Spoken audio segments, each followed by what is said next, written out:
Welcome to the Whole Food Plant-Based Cooking Show, where we make plant-based cooking easy. I'm Jill, and today we are making a creamy, delicious banana pudding. Cause it's the all-free whole food plant-based cooking show. Okay, so today this is a wonderful, super easy, quick recipe for you, made of staple ingredients that you most likely still have in your cupboard, or you always have in your cupboard like we do. But first of all, I just want to thank you guys for your continued support, and I hope you all are doing well and you're safe at home. But you know, you should be able to still treat yourself with something really delicious and decadent. So we are going to make something super healthy and super delicious. So we're going to get right into it. So to make the pudding base, what we're going to start with is a half a cup of rolled oats. I always start with rolled oats. I don't usually use oat groats because I think, I don't know, the concentration of the starch is just a little bit more or something, so it doesn't come out quite right. So rolled oats, and then 2.5 cups of water. So that's half a cup of rolled oats, 2.5 cups of water, and a half a cup of cashews. But if you don't have cashews, you can use almonds, or you can use a 1/4 cup of cashews and a 1/4 cup of silky tofu. Really, you can try any of those and they all will work just fine. So we're just going to blend this together till there aren't any more nut chunks in there, and then we're going to strain it.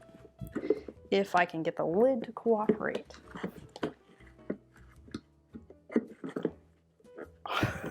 Okay, there we go.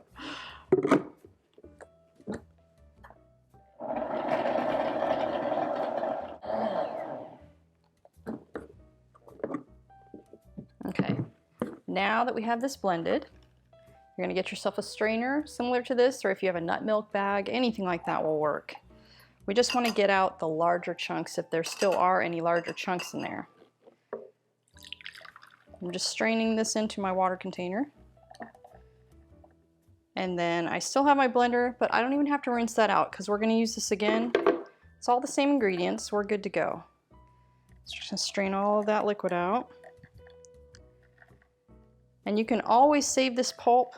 You can put it on the top of your oatmeal, or you can save a bunch of it up in the freezer in a bag or a container, and once you have enough, you can roll them out on dehydrator sheets and make crackers with them, something like that. There's so many things to do with this leftover pulp. Just Google it. There's so many things. Okay. All right, I'm just gonna set that aside. Okay. Now we're gonna put this back in the blender.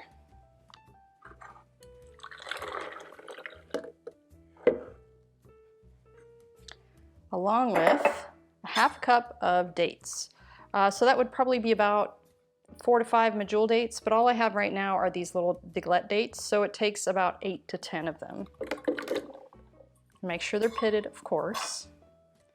And 1 ripe banana. I like to use them like this when they're really ripe because they're super sweet, and apparently that's when most of the nutrients are available to you, is when they're really ripe like that. They're at their peak. And then a teaspoon of vanilla. Oops.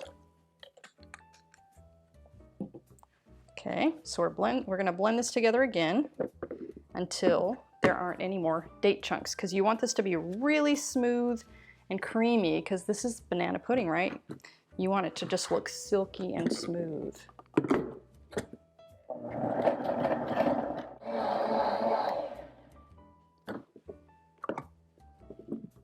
Okay, there we go. Super smooth and creamy.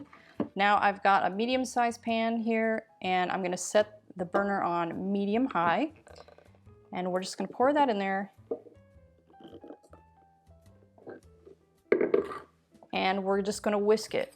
Now you need to watch this carefully because it will burn to the bottom, so you need to just keep whisking it every couple minutes until it's really thick and creamy. And once it gets to that point, I'll show you. While we're waiting for that, I'd like to share with you some background on our show. The Whole Food Plant-Based Cooking Show is a crowd-funded show which means our content is made possible by the generous patronage of our paid membership community, who share our common goal to teach the world how to easily and permanently switch to a plant-based diet.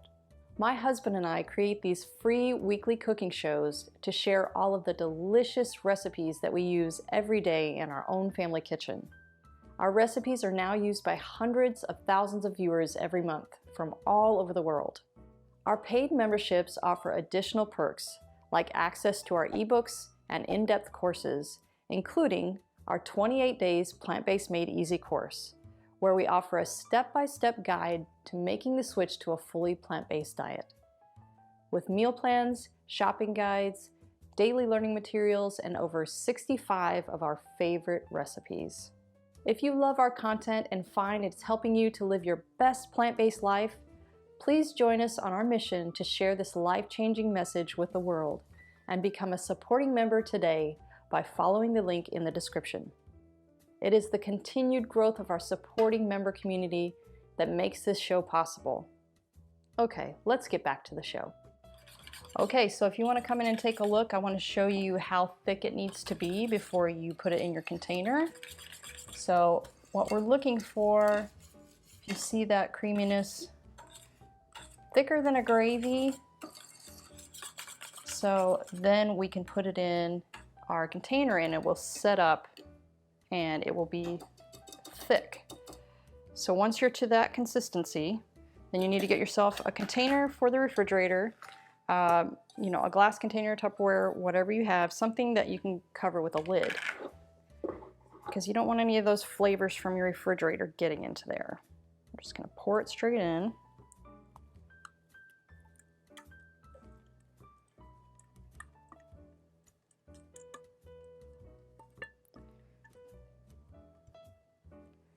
There we go. Oh, wow. That smells so good. So good. Oops. Okay, then we're gonna let this chill on the countertop for about 5 to 10 minutes because I don't want to put the lid on when it's steaming hot, because that'll just create a vacuum in there. So let it sit for anywhere between 5 and 10 minutes and then pop it in your refrigerator for at least 4 hours, or it's best if you do it overnight. Okay. Our banana pudding is set up. I'm gonna go get a couple of my wafer cookies and a bowl, and I'll meet you at the table. Okay, on to my favorite part, the tasting. So this set up really nice. See how thick and creamy that is? Just gonna put a little bit in there. And I didn't put the bananas on there yet. I like to put the bananas on fresh because they tend to kind of turn brown if you don't. So I'm just gonna slice some little chunks of banana on top of my serving. And then I have some of my peanut butter cookies right here. This is my peanut butter cookie recipe that I just made into smaller balls and smushed them down flat. So they're more like a little wafer, you know, because a lot of times they serve banana pudding with vanilla wafers, but I don't think there's a better pairing other than peanut butter and banana. So that's why I made peanut butter cookies. But I'm gonna taste the pudding first. Get a chunk of banana in there.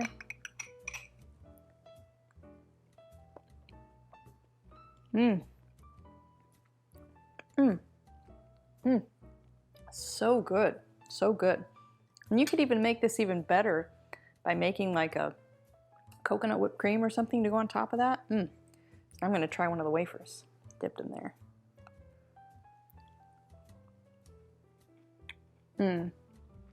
Peanut butter and banana. So I'll include a link in the details below for the peanut butter cookie recipe also. Be sure and like this. You're gonna love it, and I'll see you next time.